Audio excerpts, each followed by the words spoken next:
আজি কেবিনেটে আৰু এটা বিশেষ সিদ্ধান্ত লয় আমাৰ জলজীৱন মিছনত জলমিত্ৰ আৰু জল সহায়ক দুটা কেটেগৰীৰ ৰাইজে বা ব্যক্তিয়ে ভলেন্টিয়াৰ হিচাপে কাম কৰি আছে তেওঁলোকক আমি কম সংখ্যক মাননি দিওঁ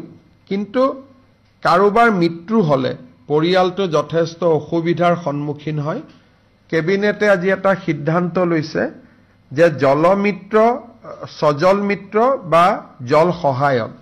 তেওঁলোকৰ যদি আকস্মিক মৃত্যু হয় পৰিয়াললৈকে ৰাজ্য চৰকাৰে এককালীন 5 লাখ টকাৰ সাহায্য আগবঢ়াব আমাৰ মহাবিদ্যালয়ৰ অধ্যাপক সমূহক কিছুদিন আগতে আমি কেৰিয়াৰ এডভান্সমেন্ট স্কিম বা কেছ প্ৰমোশন দিছিলো কিন্তু যিটো দিনৰ পৰা প্ৰমোশন পাইছিলে সেই দিনটোৰ পৰাই প্ৰমোশনটো কাৰ্যকৰী হৈছিল কেবিনেটে আজি সিদ্ধান্ত লৈছে যে for the purpose of counting সিনিয়ৰিটি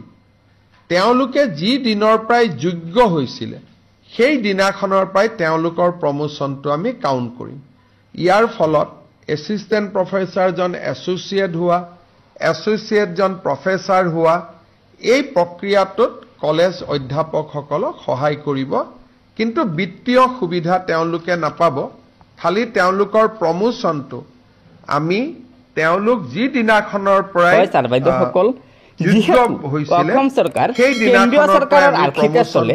অৰ্থাৎ ডিএ বৃদ্ধিকে ধৰি বিভিন্ন সুবিধা কেন্দ্ৰীয় চৰকাৰৰ সমাহাৰতে অসম চৰকাৰেও ৰাজ্য চৰকাৰৰ কৰ্মচাৰীসকলক দিয়ে সেয়েহে আশা কৰিছোঁ অসমৰ চৰকাৰী কৰ্মচাৰীসকলৰ সুবিধাৰ্থে অসম চৰকাৰেও অসমত